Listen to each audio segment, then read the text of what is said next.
Huli kamang pananakit ng isang TNVS driver sa kapwa niya driver sa Quezon City. Ang dahilan umano ng insidente, gitgitan sa kalsada. Balitang hatid ni James Agustin.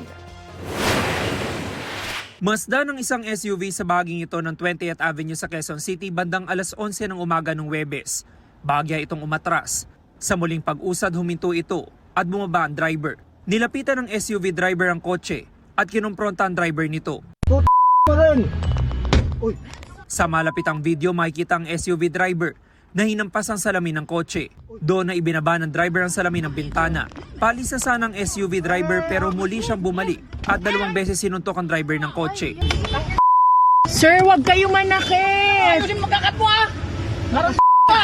Kuhang video ng pasahero ng kotse na minamaneho ng isang TNVS driver.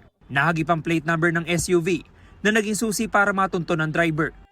Sa follow-up operation ng pulisya sa Rizal na aresto ang 53 taong gulang na driver ng SUV na napag-alaman na isa rin palang TNVS driver. Agad tayong nakipag-coordinate sa Land Transportation Office at na-verify natin kung sino yung registered owner. Si registered owner ang pamangkin, tapos yung uncle niya yung gumagamit at nagninegosyo ng sasakyan. Yung driver niya, yun yung naka-road rage nitong biktima natin. Ayon sa pulisya, nagtamo ng sugat sa labi ang 73 taong gulang na driver ng kotse. Ang pinag-ugatan ng away, gitgitan sa kalsada ng 2 motorista. Itong SUV ay kinat itong sedan. So, nagkaroon ng sigawan, nagmurahan, until itong driver ng SUV bumaba. At pagbaba niya, in-approach niya itong driver ng sedan at hinampas niya yung bintana nung sedan. Depensa ng SUV driver, una siyang ginitgit ng kotse. Aminado siya nasaktan niya ang driver ng kotse. Sabi ko po sa kanya, hindi po maganda yung ginawa niya. Dahil nanggigit-git po siya na nasa kanan side po ako, siya pumapasok sa alanganing. Sa ngayon po sir, pinagsisisihan ko rin po yung mga nakasalanan na ginawa ko po. Dahil alam ko po yung mali rin yung ginawa ko. Humingi rin puro ko ng tawad sa kanyang pamilya at sa mga taong nanonood na nagagalit sa akin. Sinampahan ng SUV driver ng mga reklamong slight physical injury at unjust vexation. Sinuspindi naman ng Land Transportation Office ang lisensya ng SUV driver sa loob ng 70 araw. Naglabas din ang ahensya ng show cause order laban sa driver at rehistradong may-ari ng sasakyan.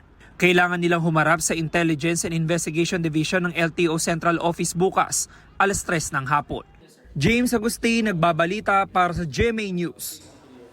12 ang huling bilang ng mga nasawi sa pagguho ng ginagawang gusali sa Angeles, Pampanga. Ayon sa Bureau of Fire Protection Central Luzon, nakuha ang bangkay sa Quadrant 1 pasado alas 10 kagabi. Bago ito, may na-recover ng 4 pang katawan ng mga natrap sa guho.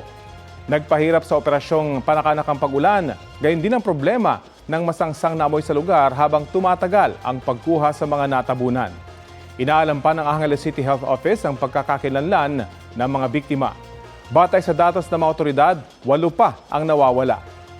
Sa gitna naman ng investigasyon sa gumuhong gusali, pinatawan ng alkalde ng bayan ng preventive suspension ang structural engineer ng City Engineer's Office na si Engineer Marlon Lingat at City Building Official na si Architect Norbert Lagman simula ngayong araw.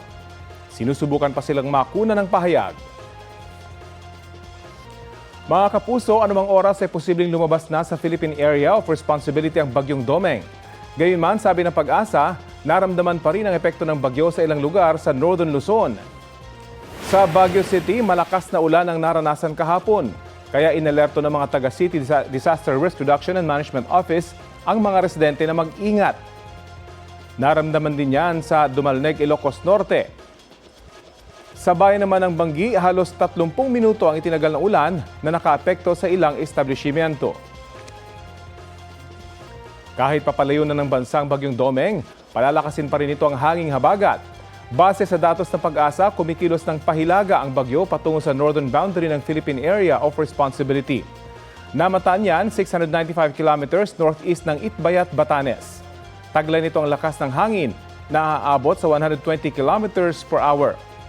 Walang nakataas na wind signal sa bansa dahil sa nasabing bagyo. Pero pinaalerto sa banta ng malalakas na hangin ang mga nakatira malapit sa baybayin o kaya nasa matataas na lugar dyan po sa Batanes, Babuyan Islands, gayon din dito sa Metro Manila, Calabarzon, Mimaropa, Bicol Region, Panay Island at Negros Occidental. Pinapayaw namang umiwas munang maglayag ang maliliit na sasakyang pandagat sa mga dagat sakop ng mainland Cagayan, Isabela, Batanes at ilang baybayin ng Babuyan Islands dahil sa matataas na alon.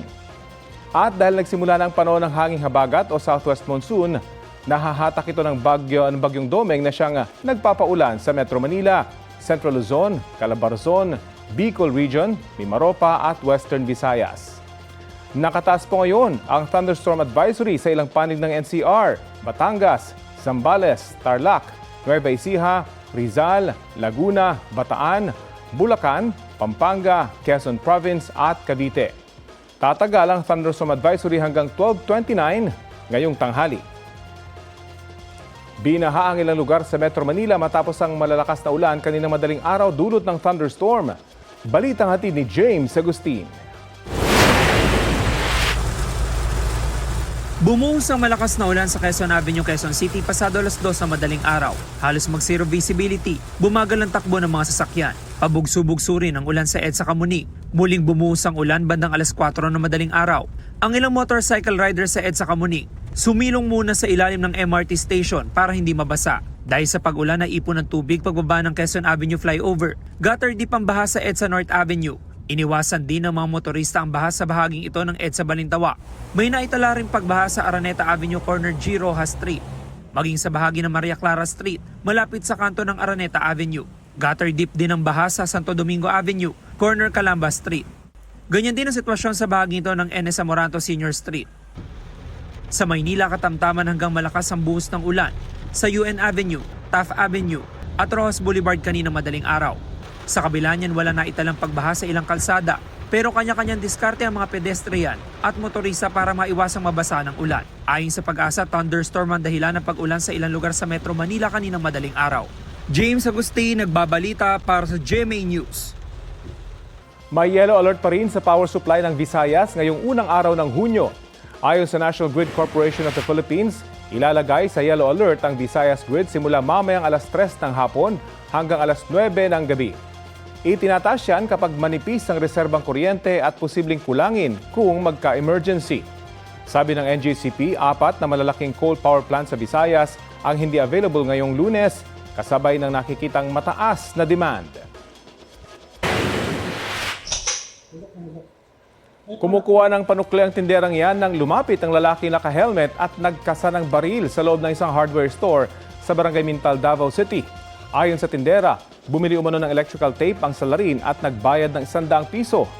Nang lumapit siya sa counter, doon na nagdeklara ng hold-up. Napilitan na ang biktima na ibigay ang kita ng tindahan na nasa 10,000 piso.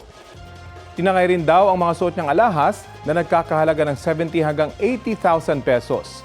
Patuloy pa ang pangangalap ng CCTV footages ng pulisya para mahanap ang salarin. Sa kulungan ng bagsak ng 2 lalaking nahulikam na ng hold-up ng isang doktor sa Bacolod City. Walang pahayag ang mga suspect na naaresto sa isang drug buy-bust operation. Balitang hatid ni John Consulta. Viral sa social media ang video ng aktwal na pang-hold up ng 2 armadong lalaki sa isang babaeng doktor sa Bacolod City Huwebes ng gabi. Sa isa pang anggulo, makikita sa video kung paano pinwersa agawin ng suspect ang bag ng biniktimang doktora sa gate ng kanilang bahay habang nagsilbing lookout ang ikalawang suspect na nanatili sa motorsiklo. Sinubukan man laban ng doktora at tinangkapang habulin ng mga suspect pero mabilis na nakatakas ang mga ito. Umiikot sila na as in riding in tandem. Kapag may natsyempuhan sila na mag-isa at may dalang bag, tututukan nila ang baril at aagawin ang bag. So normally, ang pinipili nila ay mga babae para mas madali nilang maisakatuparan ang kanilang masamang balak. Sa follow-up operation ng pulisya, naaresto ang 2 suspect sa kinasang buy-bust operation matapos mapag-alaman ng mga pulis na sangkot din sa illegal na droga ang mga ito. Nag-organize tayo agad ng tracker team. So nag-conduct sila ng CCTV, backtracking, sa possible entry at saka exit route. At meron din tayong informante na nakakilala sa mga suspect. Kaya ito ay tinuro. At nung bandang alauna ng gabi, noong May 31, sinalakay ito ng mga sanib na ating mga kapulisan at siya ay nadakip. Na-recover sa mga suspect ang bag at cellphone ng biktima. Nakumpiska rin ang motorsiklo na ginamit sa krimen. Sasampahan natin sila ng kasong robbery with violence against intimidation of person under the Article 293 of the Revised Penal Code. At iti-trace din natin kung meron pang mga ibang biktima itong mga suspect na to para madagdagan ang kanilang mga kaso. John Consulta, nagbabalita para sa GMA News. Mainit na balita, naghain ng mosyon sa Sandigan Bayan ng Kampo ni Senador Jingo Estrada para questionin ang mga kasong graft at plunder na inihain laban sa kanya. Detalye tayo sa ulat on the spot ni Joseph Morong. Joseph! Rafi, kasalukuyan pa rin nating inaantabayanan kung maglalabas ng warrant of arrest o hindi ang 5th Division ng Sandigan Bayan na may hawak ng kasong plunder laban kay Senador Jinggoy Estrada at dating DPWH Secretary Manuel Bonoan at 3 iba pa na mga opisyal ng DPWH NCR. Pero tulad nga ng nabanggit mo kanina ay sinusubukan pa rin harangin ng kampo ni Estrada ang napipindong desisyon ng Sandigan Bayan 5th Division. Kaninang umaga ay naghain ng omnibus motion o malawakang motion ang kampo ni Estrada sa 5th Division na may hawak nga ng kanyang plunder na kaso at sa 2nd Division na may hawak naman ng graft case. Sa motion, hiniling ng kampo ni Estrada na ibasura ang impormasyong inihain ng ombudsman laban sa senador para sa kasong 573 million pesos na plunder dahil umano sa mga paglabag sa karapatan na ni Estrada sa ilalim ng konstitusyon. Dagdag na hiling ni Estrada ay suspindihin ang proseso sa korte